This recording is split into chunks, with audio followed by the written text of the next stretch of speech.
Bom dia. Bem-vindos à Introdução à Economia, aula 3.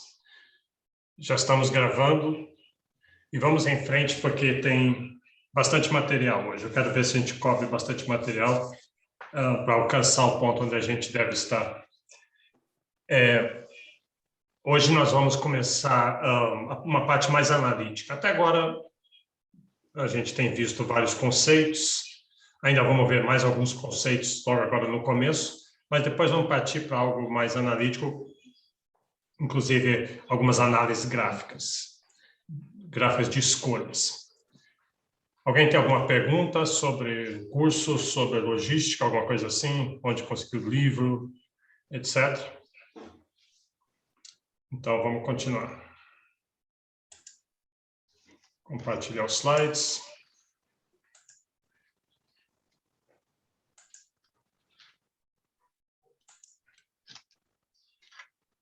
Ok. Só rapidamente, só para lembrar o que a gente viu, nós vemos as definições de economia. Economias têm a ver com escolhas, você precisa de escolhas porque tem escassez, escolhas têm custos de oportunidade, e vimos 10 princípios de economia. Só 10 ideias importantes em economia que nós vamos ver de novo e de novo ao longo da disciplina. Aí, algum desses conceitos, análise positiva versus normativa. Positiva é quando você está descrevendo alguma coisa, você vê fenômenos na economia, no mundo, e se descreve por que eles acontecem daquela forma. E normativa, você vê os mesmos fenômenos e você quer sugerir como é que eles deveriam acontecer, como é que seria melhor que acontecesse. A gente já vai ver daqui a pouco o critério que a gente usa. Você vai querer dizer que alguma coisa deve ser de um jeito em vez de outro, mas deve de acordo com qual critério. E a gente vai ver qual é esse critério, é eficiência. Daqui a pouco a gente chega lá. E daí vimos que economia é uma ciência. Por que é uma ciência? Porque a gente justamente faz esse método de observa o mundo, vê fatos, elabora uma teoria, depois testa com os dados, vê se os dados refutam ou não aquela lógica que a gente propôs, que é assim que o mundo funciona, e repete isso. Então, é uma ciência como qualquer outra. Tá, eu acho que é nesse ponto aqui que a gente parou, então vamos continuar com mais algum desses conceitos. O primeiro desses conceitos é esse aqui, ceteris paribus. Isso sempre esquece se é latim ou se é grego, um dos dois. Isso é uma coisa que se ouve muito em economia, que significa tudo mais constante. Então, como é que a gente usa isso? Em economia, é muito comum você estar querendo fazer alguma relação de causalidade. X causa Y. Quando você vê X, aí acontece Y. A gente tem um interesse em saber Y, e daí a gente quer estabelecer o que está afetando Y. Então, veja esse exemplo aqui. Se o preço uma típica afirmação que se faria em economia. Se o preço da manteiga subir, então o preço da manteiga subiu, as pessoas vão comprar menos manteiga. Né? Então, isso é uma afirmação, é bastante óbvio, isso é descrição de uma curva de demanda negativamente inclinada, que a gente vai ver mais para frente, mas veja o que está dito aí. Se X, então Y. Se o preço da manteiga subir, as pessoas compram menos manteiga. Mas repara que quando você fala isso, não necessariamente isso deve acontecer, porque na vida real, sobe o preço da manteiga, digamos, de um mês para o outro, o preço da manteiga subiu, aí você vê que as pessoas compram menos manteiga, só que, ao mesmo tempo, um monte de outras coisas aconteceu no mundo. A renda das pessoas subiu ou desceu, o clima ficou mais quente e mais frio, o preço do pão subiu e desceu, e pão é complementar com manteiga, o preço da margarina subiu e desceu nesse mês também. Com todas essas coisas acontecendo, você não sabe se o fato das pessoas estarem comprando menos manteiga se deve àquele seu ponto de interesse, que é o preço da manteiga ter subido, ou se deve algum desses outros fatores, ou uma combinação deles. Então, para deixar claro o que a gente quer dizer quando a gente fala se o preço da manteiga sobe, aí está escrito errado, está faltando um E depois do B. Se o preço da manteiga sobe, as pessoas comprarão menos manteiga, a gente fala assim, ceteris paribus.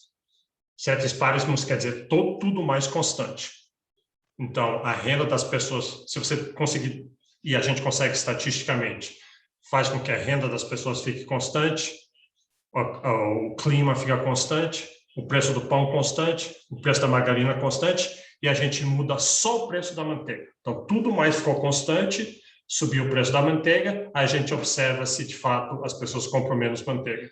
E aí, se as pessoas, de fato, compram menos manteiga, a gente pode dizer que foi o preço, foi a subida do preço que causou a queda na demanda de manteiga.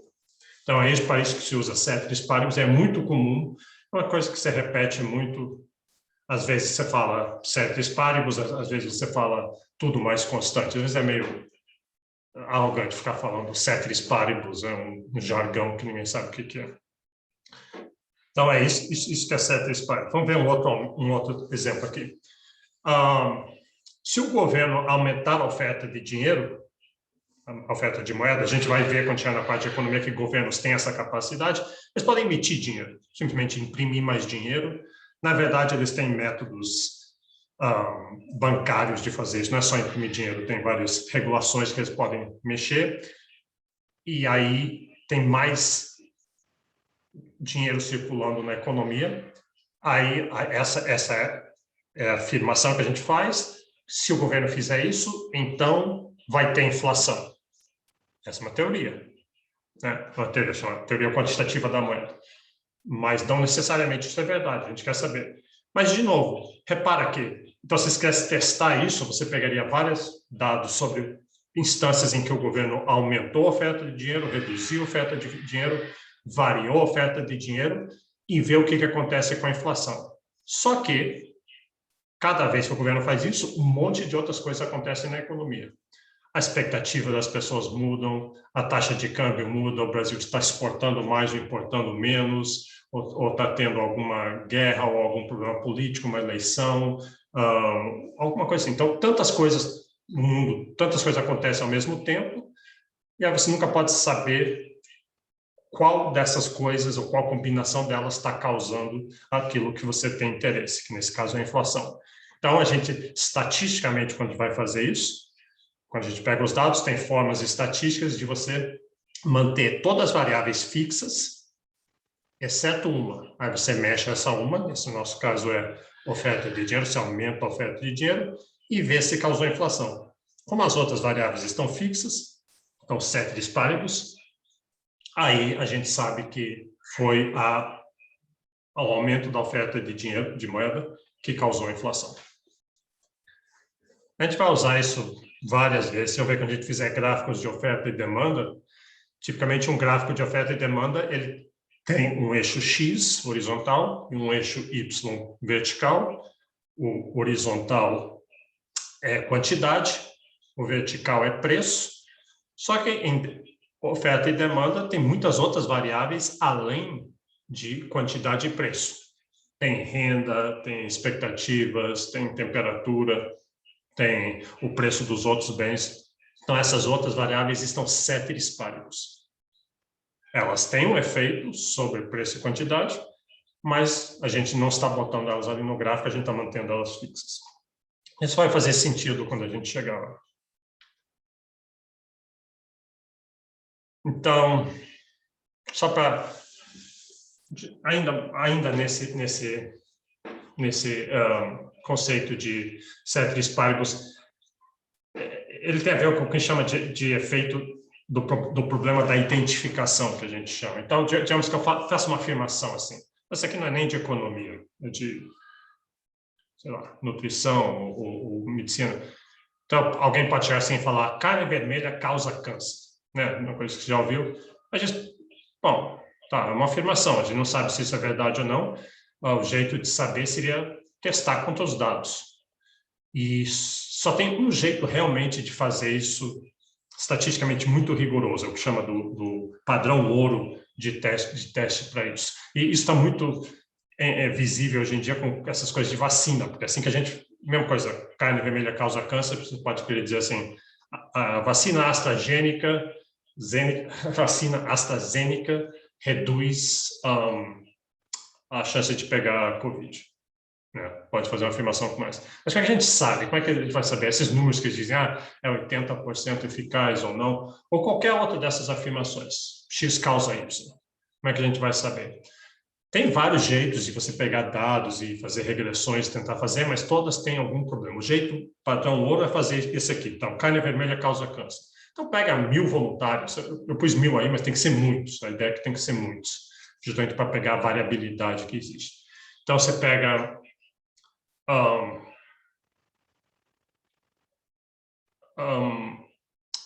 1000 voluntários, aí você vai pegar metade deles, 500 deles, e põe eles para comerem carne vermelha todo dia, então tem que ser durante muito tempo, durante 10 anos, e põe os outros 500 para serem vegetarianos. E aí você compara se, na média, os que comeram carne têm mais câncer do que os que não comeram carne. Agora, do jeito que eu falei, está faltando uma peça muito importante. Quando eu vou escolher, eu tenho meus mil pessoas que eu vou testar. Como é que eu divido os 500? Se eu chegar e falar assim, vamos fazer o seguinte, vou pegar as pessoas acima de 30 anos de idade, né, eu pego a idade onde dá 500 para cima, e os mais jovens e mais velhos.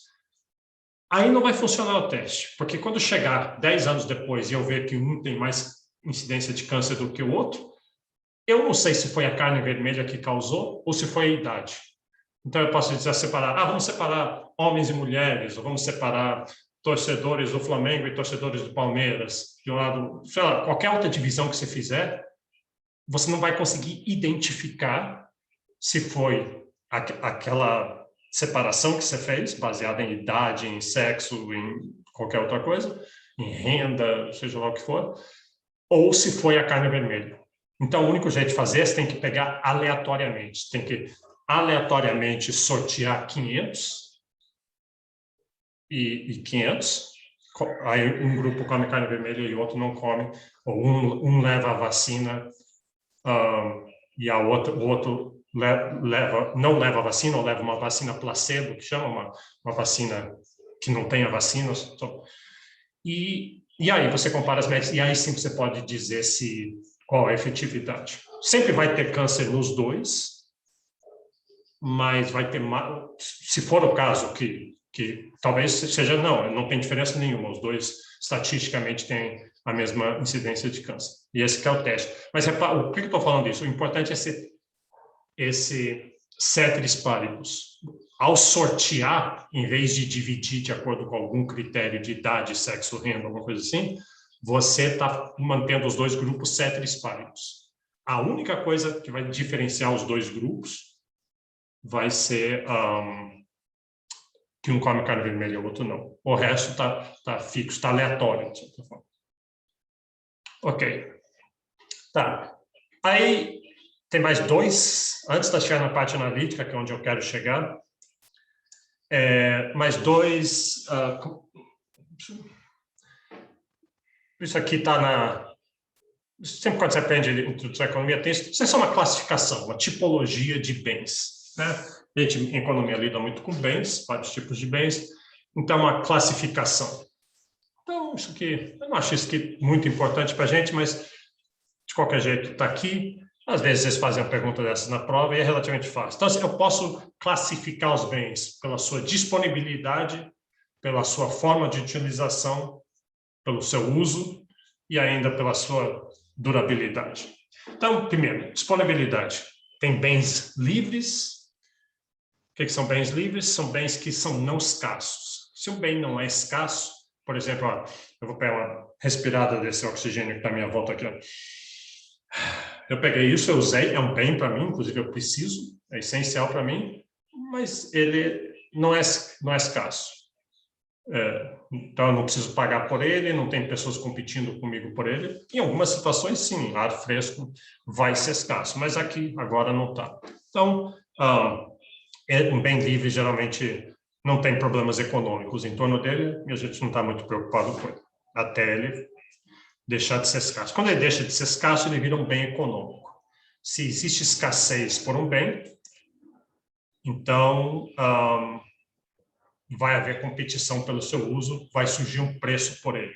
E geralmente é muito comum, aposto que na cabeça de vocês, na maioria das pessoas e nos jornais, sabe assim, quando alguém fala assim, poxa, alguma coisa virou uma mercadoria, por exemplo, terra virou uma mercadoria, educação virou uma mercadoria, sangue virou uma mercadoria, doação de sangue, essas coisas assim, as pessoas falam, isso é horrível, isso é muito ruim, porque virou uma mercadoria, agora estragou, não sei o quê. Não, virar uma mercadoria simplesmente quer dizer que é escasso, e sendo escasso, tem que haver alguma regra, alguma forma de decidir como alocar ele.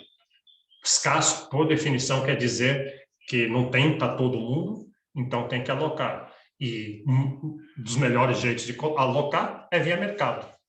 É quando tem um preço pelo bem, claro, pode ter outras regras para o bem, mas é um bom jeito de alocar. Na verdade, é o melhor jeito que existe para alocar, usando mercados. Tá. Aí, pela forma de utilização, tem bens intermediários e bens finais. Isso é bem claro, né? É o que justamente diz. Bens são feitos de outros bens, né? O seu computador tem uma tela, tem parafusos, tem arames, tem chips, tem várias outras coisas, tem plástico, tem várias outras coisas. Então, esses são bens intermediários que foram usados para fazer um bem final. Um bem final é um bem que não vai, veja o que está escrito aí, bens que não sofrerão mais nenhum processo de transformação ou de agregação de valor. Então, é um bem que já é consumido final, tem um consumo final. É bem assim, eu não preciso elaborar muito essa distinção aí.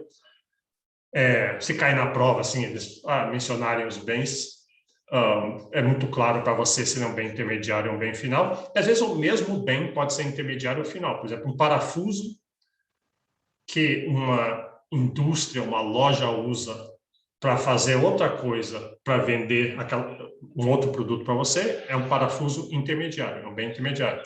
Mas se você vai na loja de ferragens, se você compra um parafuso para levar para sua casa, do mesmo jeito que você vai numa padaria e compra um pão para levar para sua casa para você consumir, então aquele mesmo parafuso é um bem final. E aí, finalmente, distinção dos bens pelo uso, tem bens de capital e bens de consumo. Um bem de capital é um bem que produz outros bens. É uma máquina, numa fábrica você tem máquinas produzindo outros, mas mesmo assim uma enxada é um bem de capital. Você não está, a pessoa que tem a enxada não está ali consumindo, realmente a enxada tem a enxada para produzir mandioca. Então está usando para produzir outra coisa. E um bem de consumo é um bem que um consumidor compra e ele consome, né? Que pode ser um bem durável, como uma geladeira, um fogão, um carro que você compra e aí você usa de novo durante 10 anos, algum período longo assim, ou um bem não durável, uma maçã você compra e come ela e aí ela acabou. Tá, eu só vou falar sobre isso, isso realmente não é tão importante assim. Tá, isso aqui sim, isso aqui é importante, eu já me referi a isso hoje, mais cedo, é o conceito de eficiência. Então, eficiência econômica. Esse é o critério que a gente usa, é isso que eu mencionei antes. Então, é o critério, em economia, uma das coisas que a gente faz, vocês já perceberam, a gente está lidando com escassez e escolhas, mas a gente quer daí decidir, quando a gente vai falar sobre escolhas, a gente quer que a escolha seja bem feita, qual que é a escolha correta em determinada situação, tanto de uma pessoa, de uma firma, de um governo, ou da humanidade. escolhas são feitas. Então, a gente quer que a escolha seja eficiente, as escolhas sejam eficientes.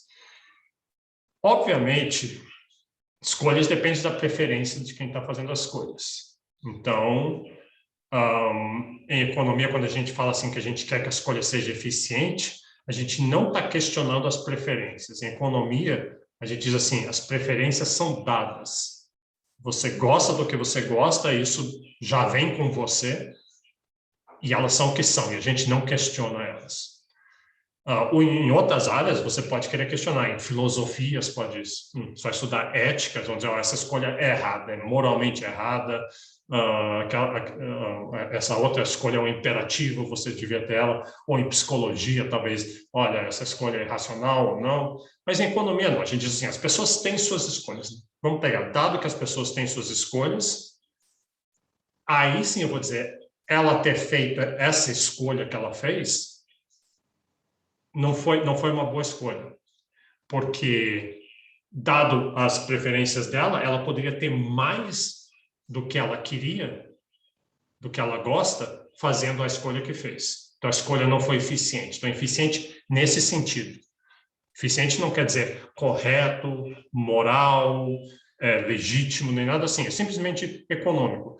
Dado as suas preferências, você escolher de comprar A em vez de B não é uma boa ideia, que você prefere B em vez de A. Então, um pouquinho mais rigoroso isso. Veja o que está escrito aí no primeiro ponto aí. Uma situação é eficiente, uma situação, uma escolha, um programa, um projeto, é eficiente se não há outra situação viável com os mesmos recursos que seja preferível. Então, isso é quase tautológico, isso que eu falei. Diz assim, se você prefere A a B e os dois têm o mesmo preço, e você comprou B, então você podia ter comprado A, você prefere A e o preço é igual, então não foi eficiente a sua escolha de comprar B. Então, isso é colocado assim, é quase tautológico, mas a gente vai ver que eficiência é um bom jeito de comparar escolhas, né? Então, veja o terceiro ponto aqui. Para uma escolha ser eficiente, não pode haver outra escolha que permita consumir mais de um bem sem reduzir outro. Então, mais ou menos isso que eu falei.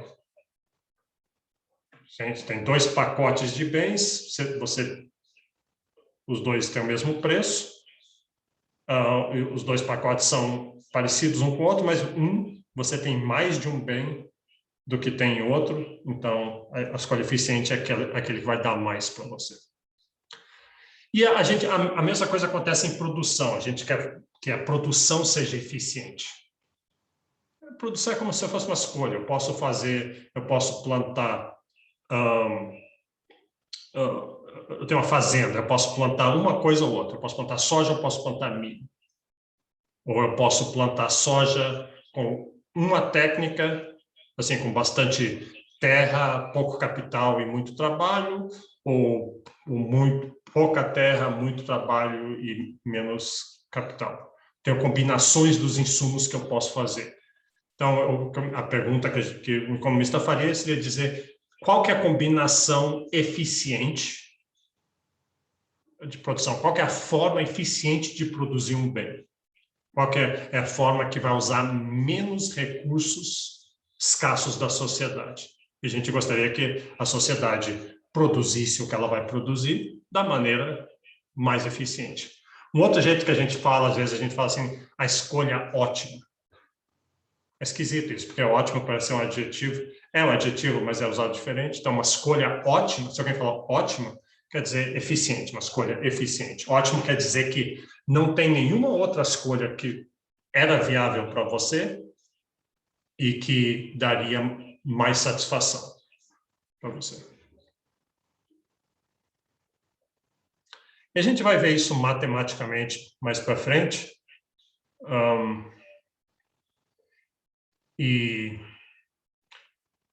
Bom, esse conceito de eficiência é o que a gente chama de eficiência de Pareto, em nome desse senhor aí.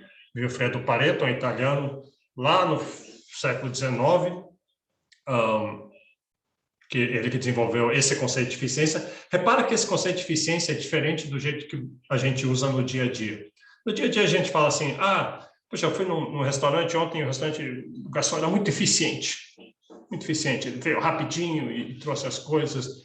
Não é bem assim, não é assim que a gente usa em economia. Economia quer dizer, é quase matemático, quer dizer que não tem nenhum outro jeito de fazer que é viável e que é preferível.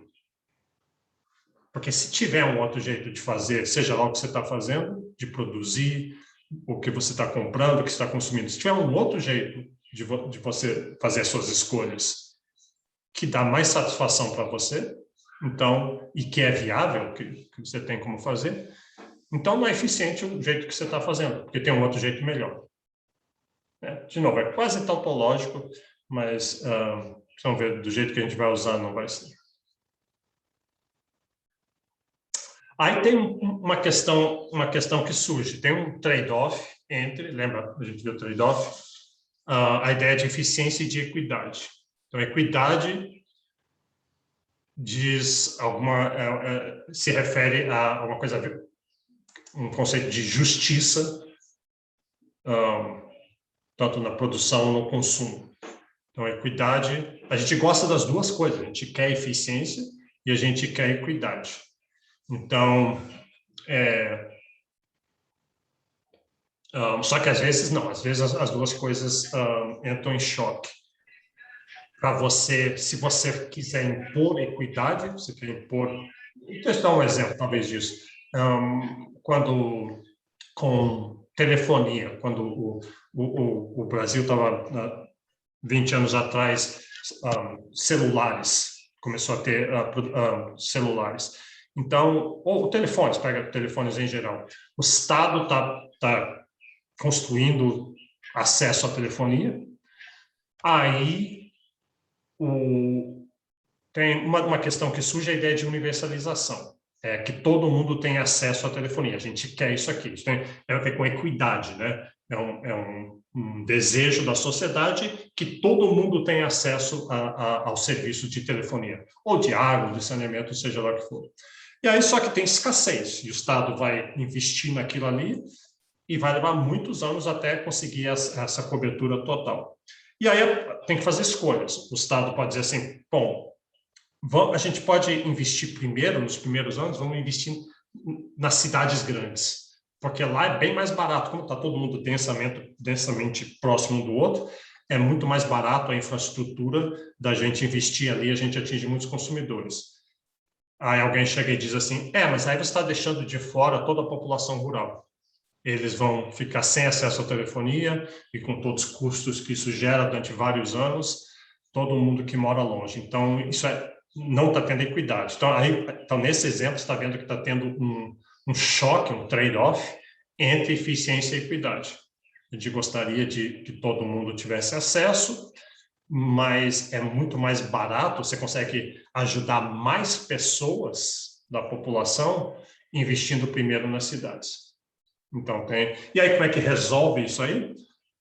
Aí não é a economia que resolve, aí é uma questão política. É a sociedade que tem que ter seus mecanismos de discutir e ver como que quer fazer. Para isso tem congresso e judiciários e política e debate social. O que o economista o papel do economista chega a dizer, tá bom, você pode fazer, universidade pode investir primeiro nas pessoas rurais, mas saiba que tem um custo de eficiência, menos eficiente. Você vai levar a telefonia para menos pessoas com um dado quantidade de investimento. Mas não quer dizer que não deve fazer. Esse deve ou não deve é uma discussão para outra instância da sociedade fazer. Ok. Tá. Mais uma coisa, eu acho, a última coisa desses conceitos soltos que a gente está botando aqui no começo, antes de chegar na parte analítica, tem esse conceito de fatores de produção. Então, fatores de produção, economia tem toda essa parte da produção, depois tem distribuição e consumo também, mas produção, você vai produzir, você tem insumos que entram para produzir. E é muito comum, para simplificar, fazer uma análise simplificada no começo, dividir todos os insumos da produção, primeiro em 3, que é capital, terra e trabalho. Terra, capital e trabalho. Então, a ideia é que com esses 3 insumos você faz qualquer coisa. Você faz soja, você faz carros, você faz cortes de cabelo, você faz viagens de avião, operações odontológicas, tudo vem dessas 3 coisas. Claro que você pode abrir isso para deixar extremamente mais detalhado. Terra tem terra fértil, terra não fértil, terra propícia à soja, não propícia à soja, terra com acesso à infraestrutura, sem acesso, próxima do porto, longe do porto. Então, terra rural, terra urbana. Então, mesma coisa com capital. Capital envolve qualquer tipo de máquinas, maquinarias, equipamentos, outras coisas. Trabalho também. Tem trabalho braçal, tem trabalho de escritórios, tem trabalho especializado de engenharia, de medicina, de odontologia, de várias outras coisas. Então, mas para algumas análises, talvez seja mais simples só considerar terra, capital e trabalho. Ok. Então, chegamos aqui nessa parte que eu estou chamando de analítica. Até agora foi esses conceitos meio soltos, porque a ideia de ter colocado eles antes é porque eles vão ser usados em várias dessas coisas que a gente vai ver daqui para frente. Por exemplo, a gente vai ver muito a ideia de custo de oportunidade agora. Então, isso aqui é um modelo que a gente vai ver. É um modelo. Em economia, em ciência, é muito comum você quer pegar o mundo é complicado, e aí você quer modelar o mundo, a gente quer saber como que o mundo funciona. Então, vamos fazer um modelo do mundo, modelo necessariamente uma simplificação. E uma simplificação extrema, você vai ver como a gente vai tirar muitos dos detalhes. A gente quer modelar escolhas no consumo. Então, vocês sabem o que é isso, vocês fazem isso todo dia. Você entra na padaria, você tem uma certa quantidade de dinheiro, uma restrição orçamentária, você tem suas preferências, então você tem essas duas coisas, uma restrição orçamentária e tem as suas preferências, e aí você vai escolher o que é que você vai consumir. Então, é isso. Então, modelo simplificado. Então, a primeira simplificação dos bilhões de produtos que existem no mundo, vamos supor que a gente só tem 2. Tem 2. Então, e diz, poxa, mas que simplificação imensa você está fazendo? Só 2? Mas isso pega a essência. A ideia de um modelo é que pega a essência. Então, quais são os 2 bens? A gente vai modelar a escolha no consumo de onde você vai almoçar hoje. Onde você vai almoçar? Não necessariamente hoje. E as escolhas são, tem o RU e tem, digamos, um fast food. Então, você pode escolher qualquer um desses 2 e tem os preços aqui. Se você for no RU, o preço é R$ 2,50. Eu acho que hoje já deve ser bem mais caro que isso, mas tinha uma época que era R$ 2,50. E o fast food, R$ 12,50. E a gente quer saber o que você vai escolher. Aí alguém pode dizer, eu vou fast food. Calma, alto lá. Tem o contexto. Tem uma restrição orçamentária aqui. Você só tem 150 para o mês inteiro. Então, 150 você vai ter que escolher. Não vai dar para comer fast food todos os almoços. Então, para ficar mais fácil pensar, vamos fazer isso graficamente. Então, está aqui. Vamos botar aqui no eixo horizontal o seu gasto com RU, se você for para restaurante universitário. Então, durante um mês, quanto você vai gastar e quanto você vai gastar com fast food. E eu botei aqui os parâmetros aqui, são os dados que a gente parte deles, os parâmetros. Então, a sua restrição orçamentária, você só tem 150, e vamos para simplificar, é uma simplificação um pouco realista, mas vamos fazer assim, se no final do mês você não gastou 150, aí o que sobrou some, você não ganha de guardar. Então, não tem essa opção de poupar. Eu vou comer menos para sobrar mais dinheiro porque eu quero quero ter uma outra coisa que eu quero comprar. Então, talvez, para ficar mais realista, suponha que são vale alimentação, que só dura para um mês. E você não tem para quem vender, ele já vem com seu nome, você tem que mostrar a carteirinha. Então, o único uso que você tem para esses 150 é ou comer fast food ou RU naquele mês e não dá para vender, não dá para fazer nada. Tá? Então, essa que é a escolha. Então, vamos botar isso no gráfico. Vamos ver, a gente quer, de certa forma, primeiro, antes de ver qual vai ser a sua escolha, a gente quer ver qual que é o conjunto de escolhas que você pode fazer. Quais são as possibilidades de consumo que estão abertas a você. Então, um jeito de fazer isso aqui é dizer assim, olha, eu posso fazer uma equação, eu tenho 150, e esses 150 vão ser iguais a o que eu gastar em fast food, quantas vezes que eu vou? 1, 2, 3, 4, 5, 30 vezes, né? 30 dias no mês, ou tirar os domingos, talvez, 23, sei lá. E quantas vezes que eu vou pro RU. Então, eu posso botar os valores aqui. Então, digamos, para a gente saber o conjunto de escolhas, vamos fazer o RU primeiro. Suponha que eu só vou para RU, e eu vou botar o F, eu não vou para fast food, botar 0 aqui, então isso aqui some. Então, 2,5 vezes R igual a 150. Se eu dividir aqui, dá 60. Então, eu posso ir 60 vezes para o RU, almoço e jantar, né? Ou vamos fazer o contrário, vamos botar RU igual a 0, e eu só fast food. Se eu resolver ir só para fast food, quantas vezes eu vou poder ir? Então, o R igual a 0, isso aqui some, 12,5 F igual a 150, o F é igual a 12. 12 vezes 12,5 é igual a 150. Então, eu posso escolher de ir durante o mês 12 vezes no fast food, ou 12 vezes no RU, ou qualquer combinação linear entre os dois. Por exemplo, eu posso ir 9 vezes no fast food e 15 vezes no RU. Coloque esses números aqui, 9 aqui no F e 15 aqui no R, e vocês vão ver que dá 150. Qualquer ponto que eu puser aqui na linha, se eu substituir os valores de F e R aqui, vai dar 150.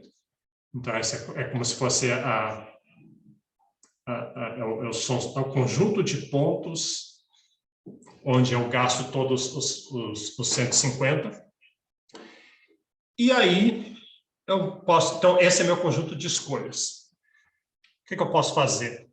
Repara, a primeira coisa a reparar aqui é dizer o seguinte, qualquer ponto dentro desse triângulo aqui, ele é viável.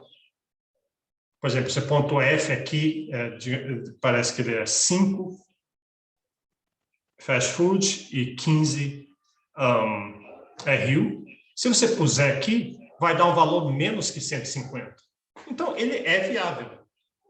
Mas, geralmente, você prefere mais do que menos. Então, esse ponto, assim, a gente diz assim, não é eficiente esse ponto aqui. Porque eu posso pegar um ponto que esteja na linha e ter mais tanto de F como de R. Então, não faz muito sentido ficar com F. Lembra, eu não posso poupar esse dinheiro, não posso vender, não posso usar para nada. E como mais comida é melhor do que menos, ele está fazendo essa premissa. Claro, nem sempre isso é verdade, mas nessa situação em que a pessoa só tem 150 para comer, mais é melhor do que menos. Então, o F, ou qualquer ponto dentro do triângulo, é viável, porém não é eficiente. Seria melhor, né, escolher um outro ponto que dá mais dos dois, tanto do F e do R. Então, essa é a primeira coisa a notar. Outra coisa a notar é que qualquer ponto aqui fora não é viável. Sim, aqui está a restrição orçamentária. As pessoas gostariam, talvez, de comer 15 vezes no fast food e 70 vezes no RU. Mas não é viável, isso não tem dinheiro suficiente. Então, a escassez está valendo aqui.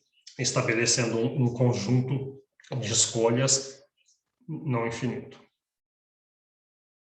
Aí o que a gente pode fazer a gente pode, o que isso aqui chama estática comparativa. A gente vai pegar e vai mudar um dos parâmetros. Nós temos 3 parâmetros aqui, que deu essa linha aqui para a gente, deu o nosso conjunto viável de escolhas. E a gente pode mudar só um dos parâmetros e mantém os outros 2 ceteris paribus. Lembra disso? A gente acabou de ver. Mantém os outros 2 constantes, os outros 2 fixos, e ver o que acontece com o conjunto de escolhas. A gente ainda não olhou qual a escolha que a pessoa vai fazer. Por enquanto, a gente só está olhando as possibilidades. Daqui a pouco eu falo um pouquinho sobre determinar do conjunto viável qual escolha a pessoa quer fazer.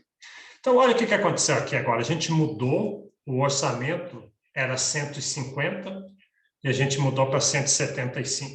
Então, a gente aumentou a renda, né? A gente relaxou a restrição orçamentária.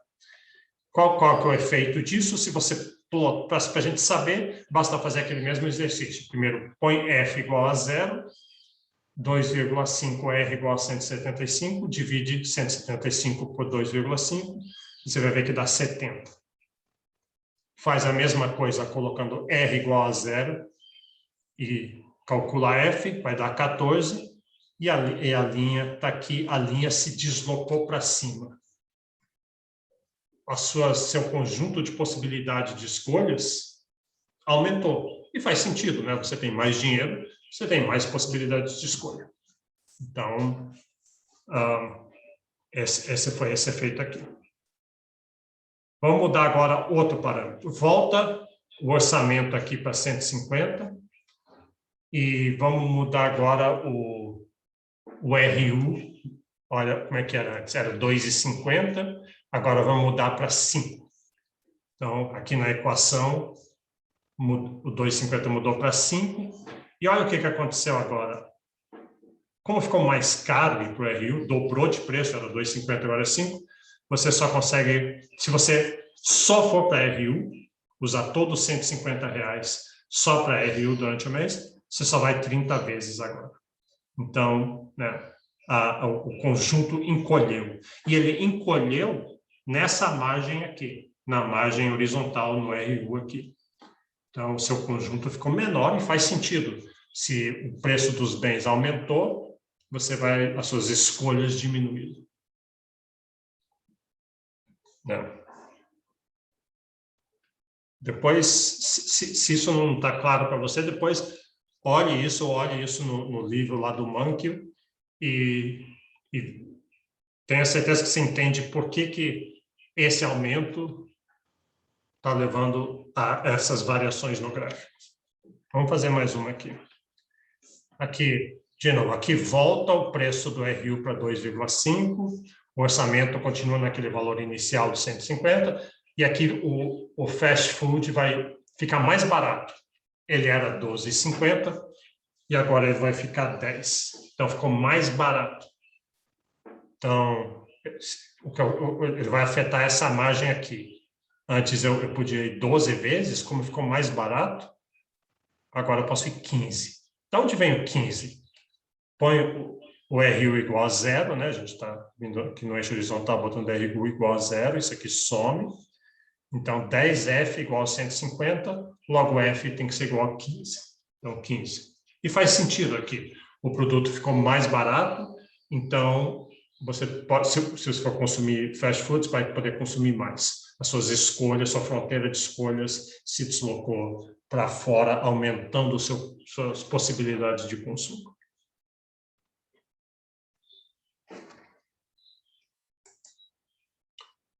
Tá. Aí, uma pergunta que você deve estar se fazendo, diz, tá bom, então está aqui, dado esses parâmetros aí, 150, 10 e 2,5, as minhas possibilidades de escolha estão aqui, eu sei quais são viáveis para mim, mas qual que eu vou fazer? O que você precisaria saber para responder isso? Ora, você precisa saber as suas preferências, né? se eu estou analisando uma pessoa, um grupo, ou alguma situação, eu tenho que saber, se eu quero saber as escolhas, preciso saber as preferências. A gente não vai fazer isso aqui agora. Estou dizendo para ficar claro para vocês para que serviria isso aqui. Isso aqui a gente só está modelando as escolhas, as possibilidades de escolhas e vendo como que esse conjunto varia com variação nos parâmetros, que é o orçamento e o preço dos bens, os preços relativos dos bens. Mas, na prática, existe todo um outro método, a gente não vai fazer aqui, nem vai fazer nessa disciplina ainda, mas tem todo um outro método da gente representar matematicamente as preferências das pessoas, vai dar umas curvas, que a gente chama de curvas de indiferença, e aí eu poderia, com elas, dizer, dado essas suas preferências, você vai escolher, sei lá, um determinado ponto aqui na linha. 6 fast food e 30 e tantos RUs. E essa se a escolha é eficiente para você, dado as suas preferências e dado os parâmetros dos preços e do orçamento. A gente não vai fazer isso agora. Em vez disso, vamos fazer a mesma coisa que a gente fez para o consumo, vamos fazer para a produção. Então, lá em consumo, isso se chamava da curva de possibilidade de consumo, e agora a gente quer a curva de possibilidade de produção.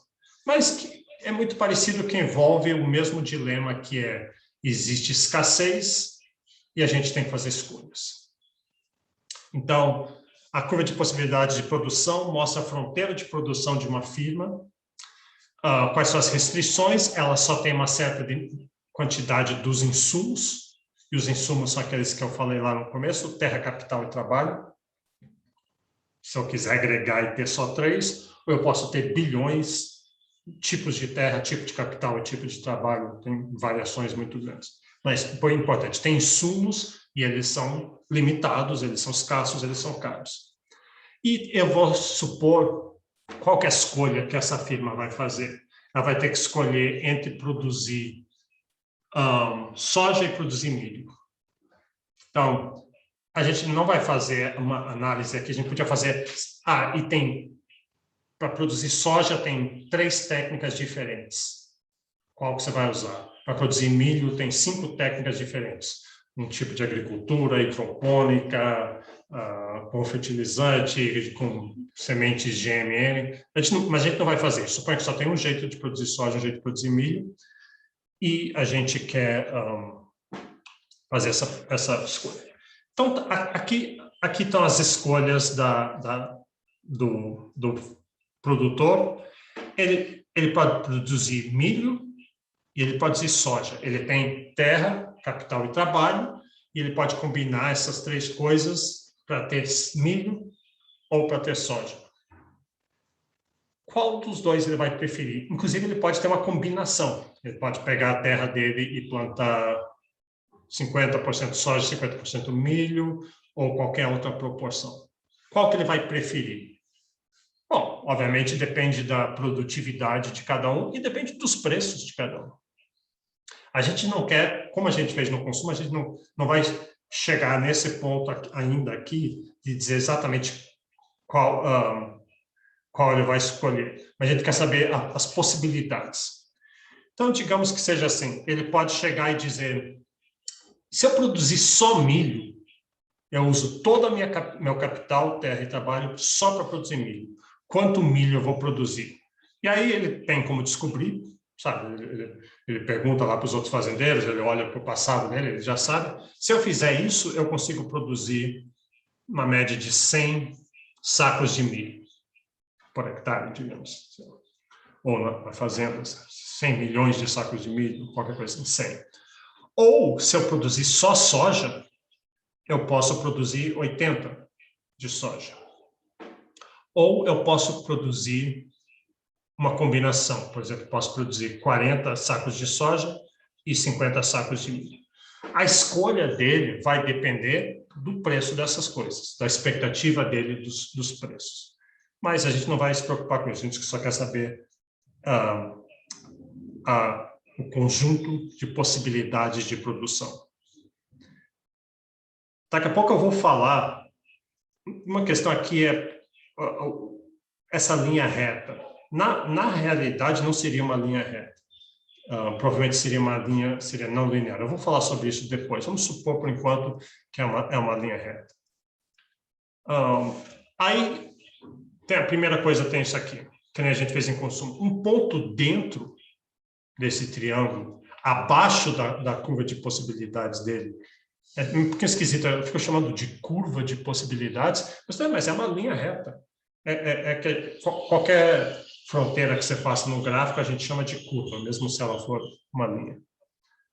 Então, aqui, esse ponto é um ponto ineficiente. E aqui, a premissa que eu estou fazendo é, se você não usar essa terra para produzir milho ou produzir soja, você não vai usar para mais nada. Não vai produzir uma terceira coisa e também a terra não vai se recuperar. Porque em agricultura, às vezes, é muito importante você deixar a terra um tempo sem produzir, que ela recupera a fertilidade. Suponha que aqui não tem isso. Então, por isso esse ponto P é ineficiente.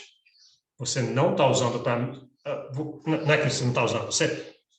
Existe parte da sua terra, você não está produzindo menos do que poderia produzir. Porque esse ponto aqui, qualquer ponto aqui assim, é possível para você, está dentro da sua fronteira de possibilidades, e um ponto na linha produz mais do que o ponto P. Então, o ponto P não é eficiente, porque tem uma outra escolha que você poderia fazer que daria para você mais milho e mais soja, ou pelo menos a mesma quantidade de milho e mais soja, ou a mesma quantidade de soja e mais milho, ou mais dos dois. Então, P é ineficiente. Tá? Qualquer ponto na linha é eficiente. Eficiente no sentido... Então, qualquer ponto. Esse ponto aqui, 80, 0 milho, 80 soja é eficiente. 0 soja, 100 milhos é eficiente. Um ponto P, por exemplo, que eu acho que é 40, 50 é eficiente. Em que sentido que ele é eficiente? É que você não tem nenhum outro ponto, se você está em P, relativo ao ponto P, não tem nenhum outro ponto que daria mais soja e mais milho. E seria viável para você. Você pode produzir mais milho do que o ponto P, mas necessariamente você teria que aceitar menos produção de soja. Então, esse ponto não seria eficiente. Você pode produzir mais soja do que você está no ponto P, mas isso se produzir menos milho. Então, qualquer ponto na linha é eficiente.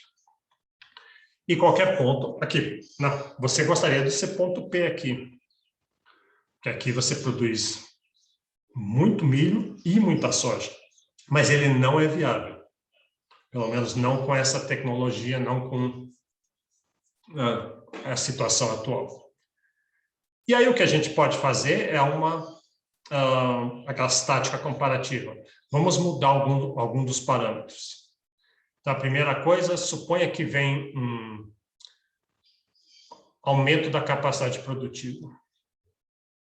Ou tem mais dinheiro, alguém investiu, ou uma inovação, sementes mais produtivas, um novo fertilizante, alguma coisa assim, ou você fez um curso e aprendeu a técnicas novas. Então, agora, com a mesma quantidade de terra, capital e trabalho que você tinha antes, você consegue produzir mais milho, ou mais soja, ou mais dos dois. Então, deslocou para fora a sua curva de possibilidade de produção. Faz sentido, né? Você consegue fazer mais com os mesmos insumos, então você tem mais escolhas. Ou o contrário, aqui veio alguma coisa que reduziu sua capacidade produtiva.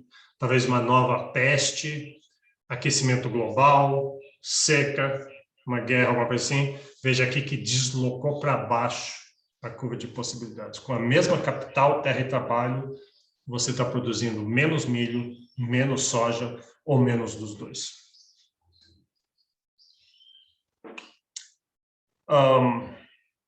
Aqui a gente vai mudar, não é a capacidade da terra como um todo, da produção como um todo, mas só de uma das coisas. Aqui, uma inovação, mas a inovação veio só na semente da soja. É uma semente que dá muito mais produtiva, dá muito mais grãos de soja dentro da ervilha lá para cada um. Então, se você usar a terra para produzir milho, só milho, você continua produzindo só os 100 sacos que você tinha antes, porque a inovação na soja não ajudou o milho. Mas se você produzir só soja, em vez de produzir 80, você vai produzir 90. Então, deslocou a curva para cá, para fora. E aqui um exemplo com o milho. Se a inovação for no milho, se você usar a terra só para produzir soja, vai ser a mesma quantidade que antes, mas se você produzir milho e usar só para o milho, em vez de 100 dá 120, ou seja lá qual a quantidade de milho você produz mais. Deslocou a curva de possibilidade de produção. E a mesma coisa na outra direção. Esse é o caso de uma inovação no milho, esse é o caso, digamos, uma peste específica ao milho. Uma lagarta que ataca o milho, mas não ataca a soja. Qual que é a principal mensagem de tudo isso? Bom, aí, primeira, qual que é a mensagem? A pergunta que vem na sua cabeça agora é: tá bom, então, dado tudo isso que a gente analisou as escolhas, qual vai ser a escolha? Bom, para responder isso, eu tenho que saber qual que é o preço do milho. Suponha que o preço do milho, a China está comprando muito milho e a safra americana de milho foi baixa, então o preço do milho vai estar alto, aí talvez vai valer a pena produzir mais milho e menos soja. Depende dos preços relativos do milho e da soja. E a agricultura é estranha, porque você tem que tomar a decisão de quanto plantar, sim, 6 meses antes de vender. Então, você não sabe se o preço vai estar alto ou baixo. Isso são complicações que a gente não vai se preocupar aqui. Mas a gente não vai se preocupar em modelar a escolha em si, porque isso envolve muitas complicações. No curso de microeconomia, você faria isso. E a gente depois a gente vai usar, daqui umas 2 aulas, a gente vai usar diagramas de oferta e demanda, que é o que a gente usaria para determinar a resposta a essa pergunta. Qual que é a escolha ótima? Qual que é a escolha eficiente? Aqui, a gente não está se preocupando com isso, a gente está só pensando como olhar as escolhas, o conjunto de escolhas. Então, mensagem, uma eficiência só na fronteira. Não é eficiente escolher qualquer ponto aqui dentro, embora seja viável, porque você estaria jogando recursos fora. Estaria perdendo dinheiro. Você estaria produzindo menos, quando com os mesmos recursos você poderia produzir mais. E lembra, a premissa aqui é que esses recursos inutilizados não podem ser usados para mais nada. Na vida real, sempre tem outros usos para que você não usar hoje, talvez valesse a pena. Mas aí a gente tem que modelar todo um outro conjunto de escolhas. E aqui não, ele está dizendo, as únicas escolhas que você tem é isso. Ou produz milho, ou produz soja, ou não produz nada. Então, para ser eficiente, você tem que estar a algum ponto na curva. Qual ponto exatamente? Isso iria requerer a gente saber os preços da soja e do milho, e a gente não sabe ainda. Segunda coisa, vamos aproveitar tudo isso que a gente montou aqui e ver o conceito de custo de oportunidade, que a gente já viu essa ideia de custo de oportunidade. Então, lembra, custo de oportunidade é o que você abre mão quando você faz uma escolha. É a sua melhor alternativa. Quando você faz uma escolha, você necessariamente tem um custo de oportunidade. Não existe almoço grátis. Lembra daquilo? Então, suponha aqui que... Vamos começar desse ponto aqui. Esse ponto A.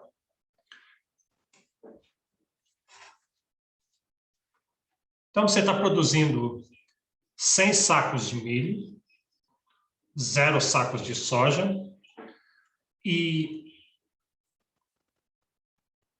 aí, vamos dizer assim, você decide produzir, você fala assim, puxa, eu estou produzindo 0 sacos de soja, eu quero produzir alguma soja. Então, eu vou passar do ponto A para o ponto B. Eu vou passar de 100 milho, 0 soja, para 75 milho, 20 soja. E aí a pergunta é, qual que é o custo de oportunidade de produzir essa soja? Você estava produzindo 0 soja, e agora está produzindo 20? Ótimo, você ganhou 20 sacos de soja. Mas isso não veio de graça. Você teve um custo de oportunidade. Então, qual é o custo de oportunidade de produzir soja? Ele é o custo de oportunidade de passar de A para B, de ter as 20 sacas de soja, foi 25 sacos de milho. Então, o custo de oportunidade de produzir 20 sacos de soja, a terra que você deixou de plantar, que você está plantando soja agora, você teve que deixar de plantar milho. Quanto milho você teve que abrir mão ao fazer isso? Então, para conseguir 20 sacos de soja, você abriu mão de 25 sacos de milho, mas vamos transformar isso para 1, né? Para ficar mais fácil pensar. Então, cada saca de soja que você adquiriu agora, você abriu mão de 1,25. Essencialmente, você está dividindo 25 por 20. Faz uma regra de 3 aqui. 20 está para 1, como 25 está para x, e isso dá 1,25. Então, o custo de oportunidade de produzir uma saca de soja é 1,25 sacos de milho. E aí, mas será que vale a pena, então? Valeu a pena incorrer esse custo de oportunidade? Bom, aí, de novo, depende do preço do milho. Se o preço do milho é mais do que 1,25 vezes o preço da soja, valeu a pena. Então, e repara que o custo de oportunidade é igual em qualquer lugar da curva que se estiver. Porque a curva é uma reta, essencialmente a inclinação da reta é esse custo de oportunidade. A inclinação da reta diz quantos sacos de milho você tem que abrir mão para produzir um saco de soja. Mesma coisa aqui, mesma coisa aqui. Então, isso é muito importante. Você saber, você fez uma escolha, você estava assim, produzindo só milho, aí você disse, eu quero produzir soja também. Então, você mudou, você fez uma escolha, mudou a produção, você ganhou soja, mas qual foi o custo de oportunidade? Tem um custo de oportunidade, e a gente calculou quanto que ele foi. E você poderia fazer a mesma coisa, você quer saber qual que é o custo de oportunidade de produzir milho. Então, um jeito de fazer, na verdade, você pode pegar qualquer ponto aqui, mas eu gosto de pegar aqui o ponto extremo e dizer assim, eu estou produzindo só soja, eu estou produzindo 80 sacas de soja. Aí, se eu vou produzir milho, então, digamos que eu venha para D, de letra E para letra D, eu ganhei 25 sacos de milho, mas eu perdi 20 sacos de soja. 20 sacos de soja foi meu custo de oportunidade de produzir 25 sacos de milho. Então, aí eu posso dividir. Na verdade, vai dar... É só fazer 20 divididos por 25. Que dá 0,75, né? Não.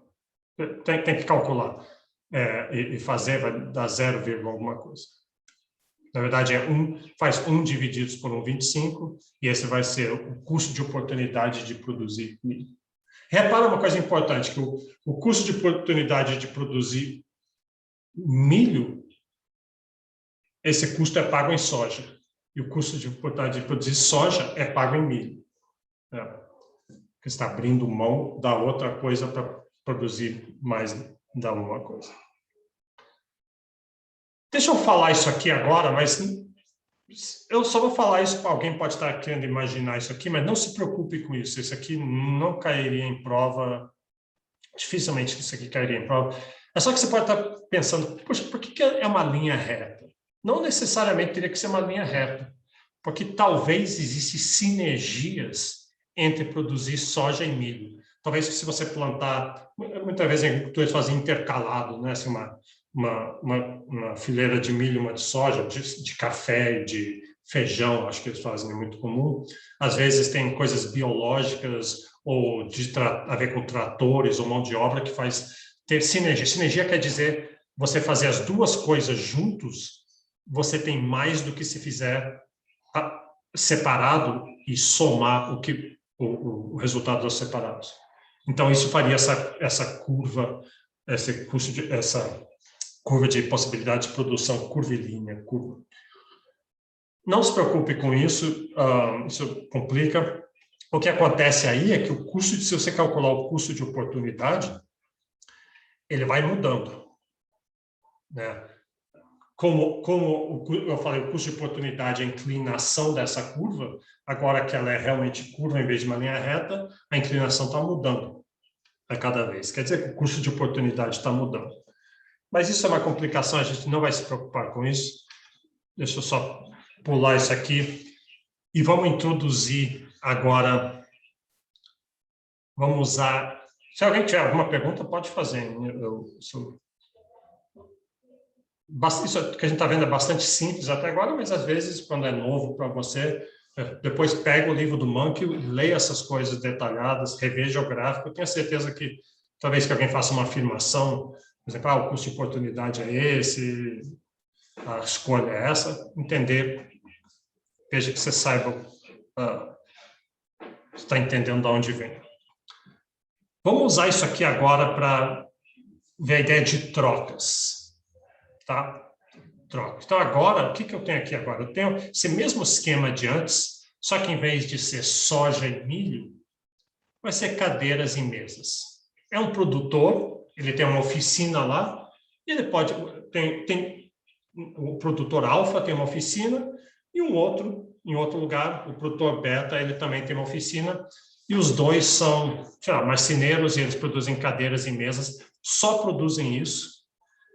E aqui está a produtividade deles. Quer dizer, o alfa, ele pode produzir tanto cadeiras como mesas, com os insumos que ele tem. Se ele usar todos os insumos que ele tem e produzir só cadeiras, ele vai ter 12 cadeiras. No final do mês, no final do ano, seja lá o que for.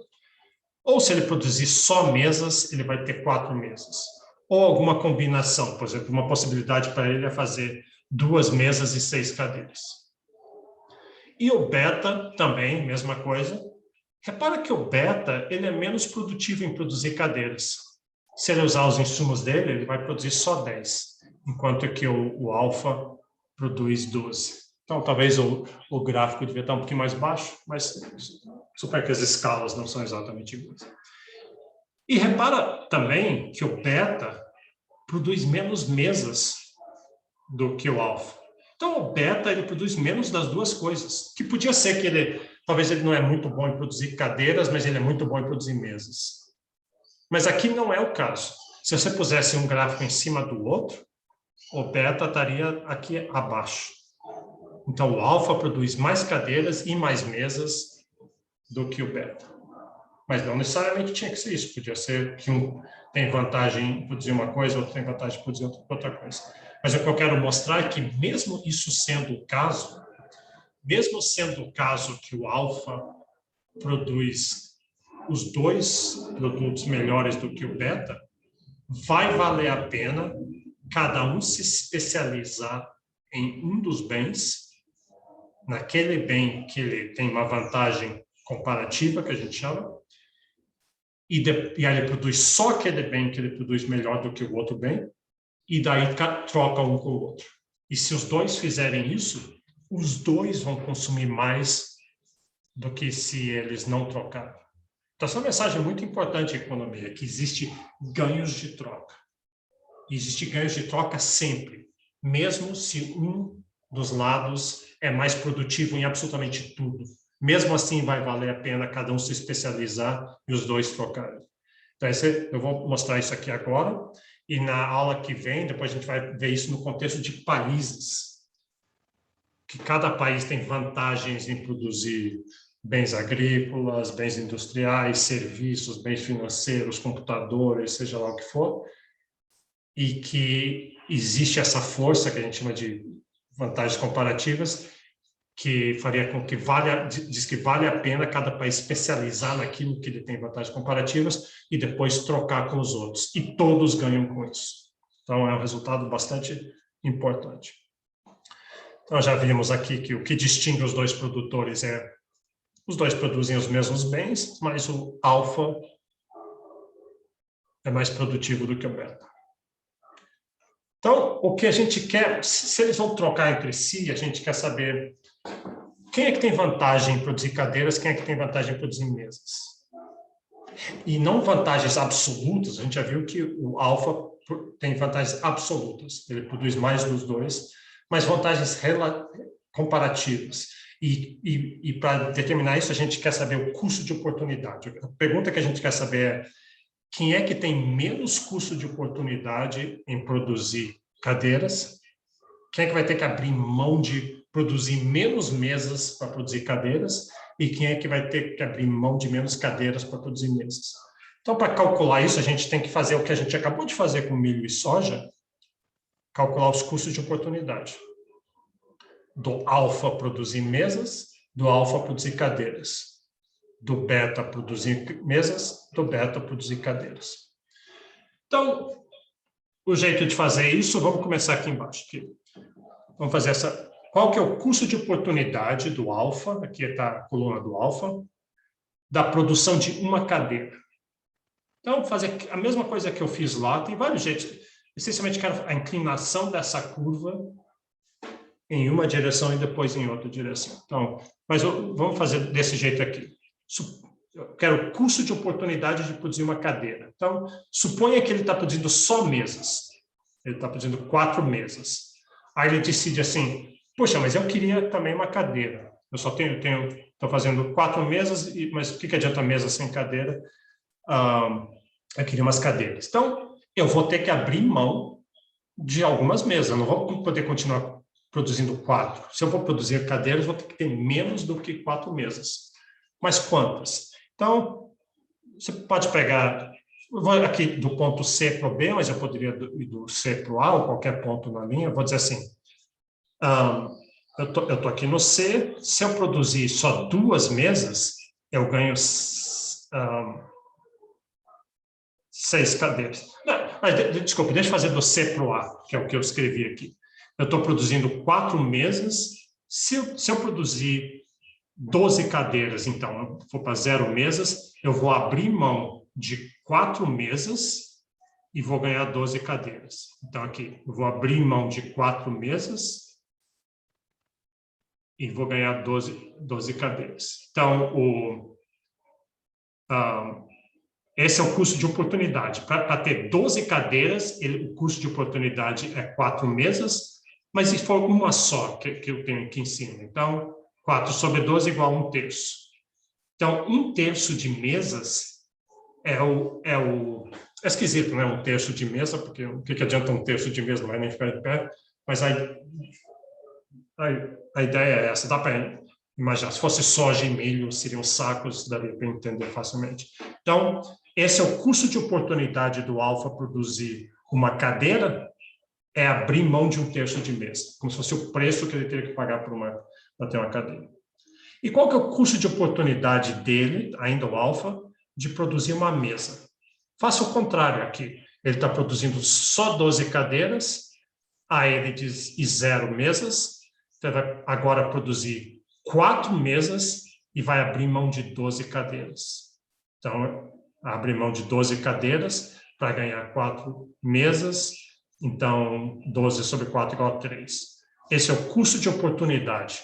Se ele estava produzindo 12 cadeiras, agora ele vai abrir mão de 3, produzir só 9, mas aí ele vai ter uma mesa. E faça a mesma coisa para o beta. Então, eu não vou fazer aqui, mas a ideia é a mesma coisa. Põe ele primeiro produzindo só mesas e vê quantas... Para ter 10 cadeiras, ele abre mão de 2 mesas. E faça o contrário para o custo de oportunidade de produzir mesas. Repara que um é sempre o inverso do outro. 2 sobre 10, 10 sobre 2. 1 sobre 3, 3 sobre 1. Então, agora eu tenho os elementos que eu preciso para responder a pergunta. Quem é que tem vantagens comparativas? Quem é que produz cadeiras com um custo de oportunidade menor? Então, vamos ver cadeiras primeiro, que é essa linha de cima. Alfa produz uma cadeira a um custo de 1/3 de mesa. Ele só precisa abrir mão de 1/3 de mesa para ter uma cadeira. O beta produz uma cadeira, ele só abre mão de 1/5. 1/5 é menos de que 1/3. Então, o beta produz cadeiras abrindo mão de menos mesas sendo produzidas do que o alfa. E o custo de oportunidade, por isso que eu botei um quadrado vermelho, para dizer onde é que está o custo de oportunidade mais barato dessa linha aqui de cadeiras. E mesas, quem é que produz mesas com menor custo de oportunidade? Bom, o custo de oportunidade do alfa produzir mesas, quantas cadeiras ele abre mão? O alfa abre mão de 3 e o beta abre mão de 5. Poxa, então o alfa produz mesas com custo de oportunidade menor em termos de cadeira. É melhor para a sociedade que as mesas sejam produzidas pelo alfa, porque daí vai abrir mão de menos cadeiras. Então, esses dois quadrados vermelhos nos dizem o mais eficiente seria que o alfa produza só mesas, o beta produza só cadeiras. E aí eles troquem entre si. E a gente vai ver que fazendo isso, os dois vão consumir mais do que se os dois produzissem só para si, sem as trocas. Então, para ver isso, eu quero fazer primeiro a especialização errada. Eu acabei de falar o seguinte, que o alfa deve se especializar em mesas e o beta em cadeiras. Suponha que a gente erre. Vamos botar o alfa para especializar em cadeiras, que é o contrário do que eu falei. O alfa é bom em fazer mesas. Ele é bom nas duas coisas, mas ele é especialmente bom em produzir mesas. E o beta tem um custo de oportunidade menor em produzir cadeiras, mas a gente errou. Vamos botar o alfa produzindo só cadeiras e o beta produzindo mesas. Então, o alfa produziu 12 cadeiras e se ele quiser uma mesa, quanto que ele está disposto a pagar? Ele tem 12 cadeiras, um monte de cadeiras, ele quer uma mesa e a única pessoa que tem mesas é o beta. Aí ele diz assim, bom, eu tenho 12 cadeiras, eu quero uma mesa, mas quanto que eu pago por uma mesa? Diz, bom, eu pago no máximo 3, porque se o beta exigir mais do que 3, aí o alfa vai dizer, então eu não vou comprar de você, beta, porque eu produzo uma mesa com 3 cadeiras, em vez de 3 cadeiras. É o meu custo de oportunidade. Então, o alfa está disposto a pagar menos do que 3. Tá? Vamos lá. Deixa eu até botar isso aqui. Tem um jeito de botar... Eu não uso muito essas coisas de anotação, que no Zoom é ruim. Você tem que ficar botando e tirando, mas deixa eu botar aqui.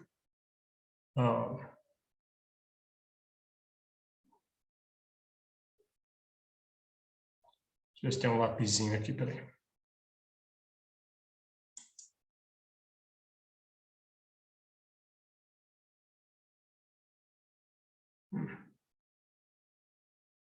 Estou achando um monte de coisa, não estou achando o lapisinho. Está aqui. O alfa. Vou botar assim.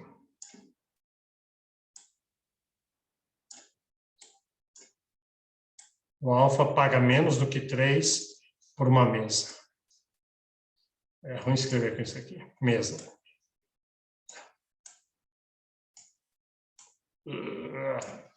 Então, o alfa, as pessoas pagam mais 3. Agora vamos ver o beta. O beta, a gente botou ele produzindo só mesas. Então, ele tem 2 mesas, mas ele queria uma cadeira. Aí ele diz assim, bom, eu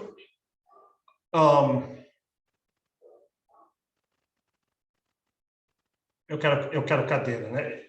Eu quero uma cadeira, ele tem 2 mesas. Quanto que eu estou disposto a pagar por uma cadeira?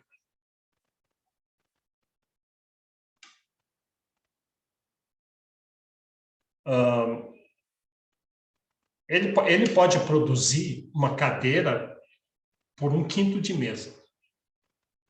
Né? Então, quanto que ele vai cobrar por uma mesa.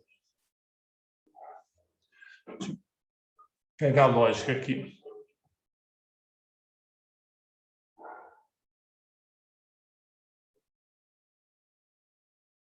Ele está com 2 mesas, ele quer uma cadeira. Ele diz assim, pô, o Alfa produziu 12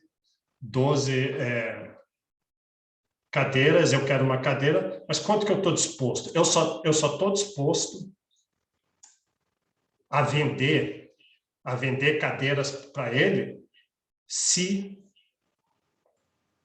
for mais do que 5, né? Está aqui, 5.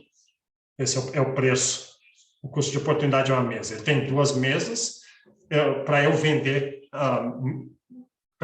mesas para o Alfa, tem que ser, eu só vou vender se for mais barato do que eu poderia fazer ao meu custo de oportunidade.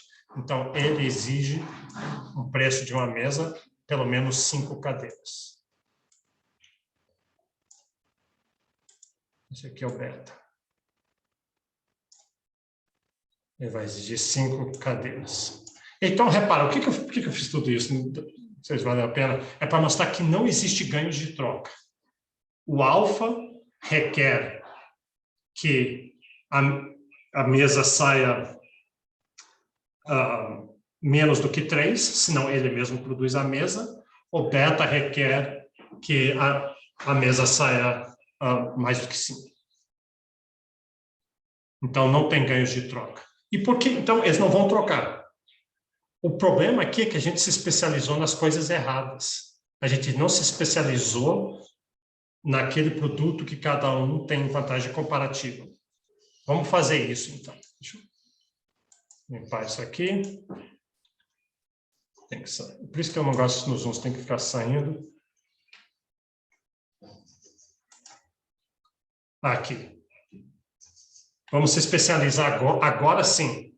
Lembra, o Alfa tem vantagem comparativa em produzir mesas, o Beta tem vantagem comparativa em produzir cadeiras. Vamos colocar o Alfa só produzindo mesas e o Beta só produzindo cadeiras. Já que eu desenho... desculpa. Fiz uma coisa errada aqui. Vou voltar. Deixa eu desenhar aqui. Agora, o beta, o alfa, aliás, o alfa, vamos botar aqui o alfa. Ele produz 4 mesas.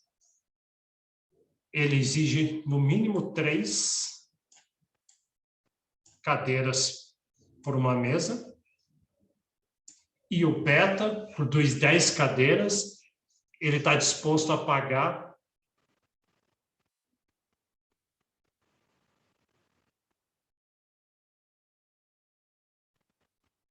desculpa, eu fiz errado aqui. O alfa está aqui.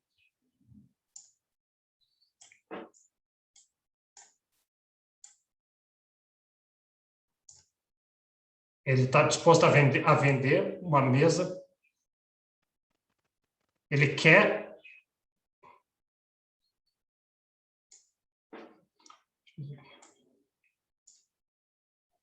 Fiz errado de novo. Eu estou me enrolando com isso aqui.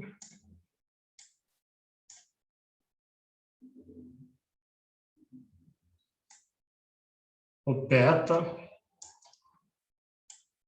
paga até 5 cadeiras por uma mesa e o alfa vende se por 3 ou mais e o beta exige 5 ou menos. Isso tudo para mostrar que existe ganhos de troca aqui. Cada um se especializou naquilo que tem menor custo de oportunidade e daí ele troca com o outro. Agora, existe ganhos de troca. E os dois fazendo isso, daí os dois vão ter mesas e cadeiras. E o que a gente pode mostrar...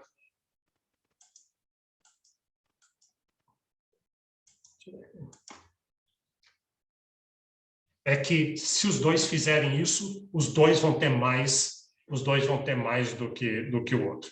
Qual troca exatamente eles vão fazer? A gente vai ver isso na próxima aula. Isso aqui, por enquanto, é só para mostrar que essa ideia de ganhos de troca, cada um se especializa naquilo que ele faz com menor custo de oportunidade. Então, isso parece ter a ver com essa ideia de eficiência. A gente quer que a produção seja eficiente. O jeito eficiente é que você produz uma coisa usando menos dos recursos disponíveis que tem para produzir a mesma coisa. Então, cada um, como os custos de oportunidade são diferentes, e sempre existe essa possibilidade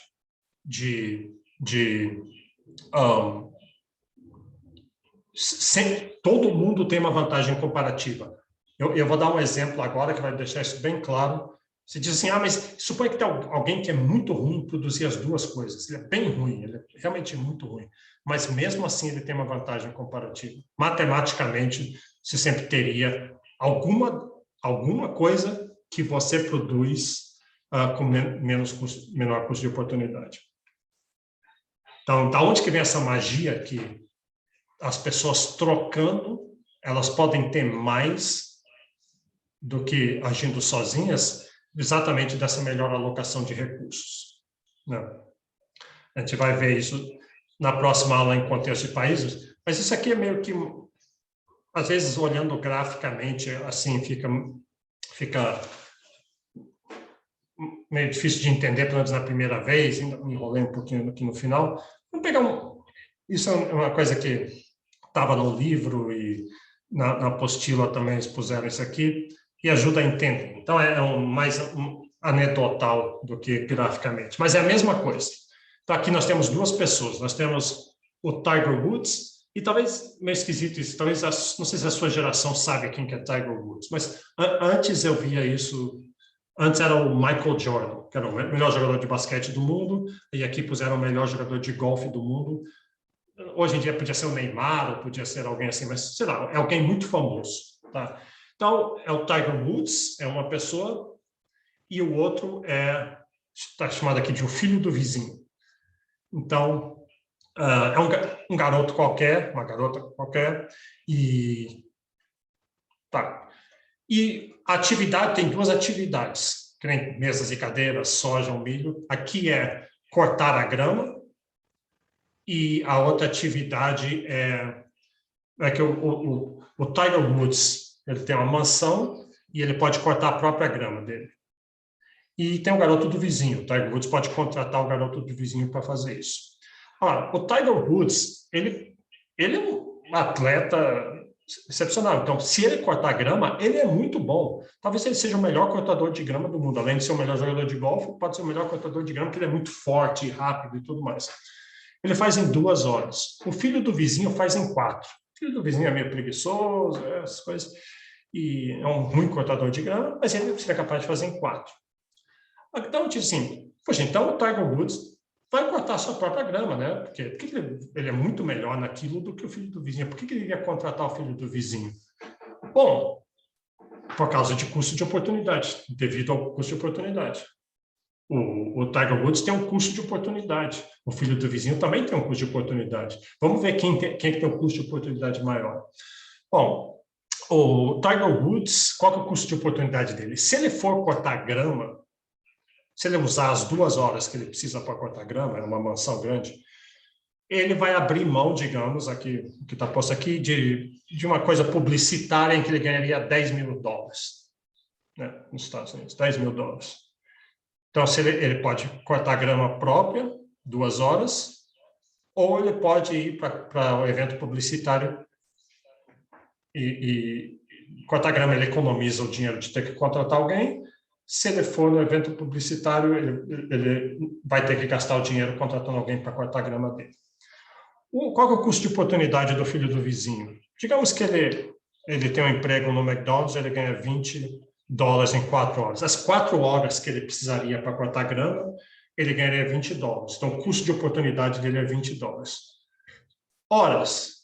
O custo de oportunidade... A sociedade quer que a grama do Tiger Woods seja cortada ao menor custo de oportunidade possível. Então, não vale a pena o Tiger Woods cortar sua própria grama, apesar dele ser um melhor cortador de grama, porque o custo de oportunidade é dramaticamente maior do que se ele contratar o filho do vizinho. Então, essa que é a ideia. Naqueles gráficos que a gente viu que o alfa produzia as duas coisas melhor. No entanto, ele é particularmente bom em produzir mesas.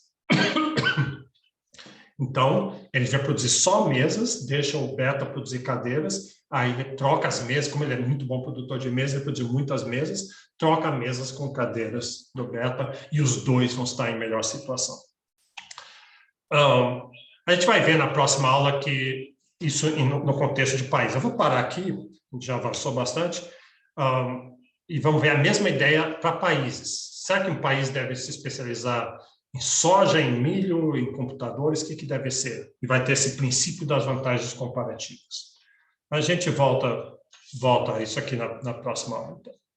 Alguém tem alguma pergunta sobre tudo isso? Perguntas? Dúvidas?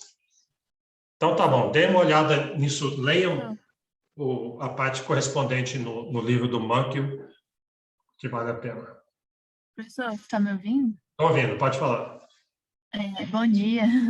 Eu tenho uma pergunta sobre a matéria, assim, sobre o desenvolvimento das matérias no curso. É que eu estava olhando a ementa, né? E é tudo no livro do Mankiw. Não é tudo, porque tem algumas coisas que vão ser específicas ao Brasil. E, por exemplo, na última sessão vai ser sobre economia brasileira, tem alguns textos, e tem alguns textos adicionais que foram escritos por gente do Departamento de Economia. Então, onde é que você olha isso? Tem aquela ementa, eu mandei para vocês uma ementa por e-mail. Se olhar lá embaixo, diz aonde que vai estar disponível. E também no site dos monitores, eles dizem onde é que está disponível esses outros textos. Quando a gente chegar num lugar desses, eu também vou avisar, ó, esse aqui vocês deveriam ler nos textos avulsos, tá? Ou se você conseguir a apostila, que a gente não usa mais a apostila, mas às vezes você consegue uma das apostilas, e esses textos estão lá. Entendi. E o livro do Mankiw, ele tem na biblioteca da UNB, não tem? Tem. O livro, e essa parte hoje, tem tudo lá no livro do Mankiw, e eu mostrei, nas 2 aulas da semana passada, eu mostrei como é que você acessa esse livro em forma digital na biblioteca. Então, olha os vídeos das 2 aulas passadas, que eu fiz isso no vídeo. Eu fui, entrei, mostrei que você tem que ir lá na biblioteca, botar Mankiw, e tem vários livros do Mankiw, mas você escolhe o livro digital. Tá bom, Tem um linkzinho Minha Biblioteca, aí você consegue entrar lá e acessar. Se você tem matrícula da UNB, você consegue acessar lá. Tá bom, obrigada, professor. Ok. Mais alguma pergunta? Então tá bom. Então a gente volta quarta-feira aqui.